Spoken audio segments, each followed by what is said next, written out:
Bai, sẽ lấy chung ala nu tam ta lai jen. Cái đình in khát cha trong poi je. Phai lai za dolphin ki hol bep mi zing ye. Pi khang le na nga khat bom ni sa ham bai. Phal belaya pa chok na hol sang in. Chulai in hol do na mu zo lo di ham bai. Petang loi pon jong he. Nonga hoi ta khan nei ta hem ya. Hi che ona. I loi pa hun mama he.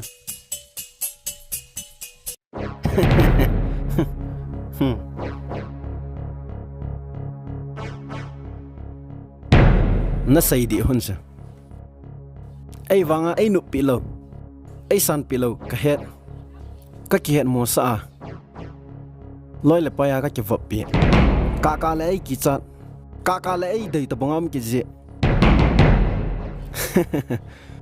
ni khani lalam ki tinu he gugun jinung ki ting chiting le mo via no ngun de cha ne no nam Henge di su bai. Nghe asai kham mong nghe. Namel chala ka hoi ke in dai.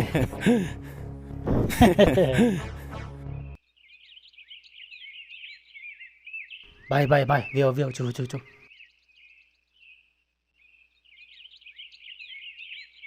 thip chen hu man ta lam khungai te hoya na chi khan hai He u me hola ka chi hi cho lawa. o itiam tu ni jana so mai cha thai hi be He u. Ima ka ti di poe. Lawa me ka ga hol hiya ka kino hi cho he u. Ga chi ta nge o. hoi khungai te lam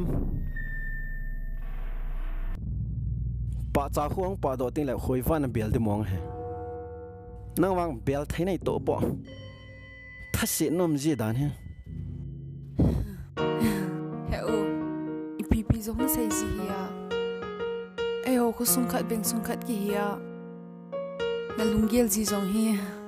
khusung khat veng sung khat hi jiu ba chu ki sei chula nong he chapang dan dana nang zong he chijeng ta Ole he u jin la le ki mu tu ta hi te o. chita lam kalung sung mai banga sa he ai sin choi lang ni hung su da mo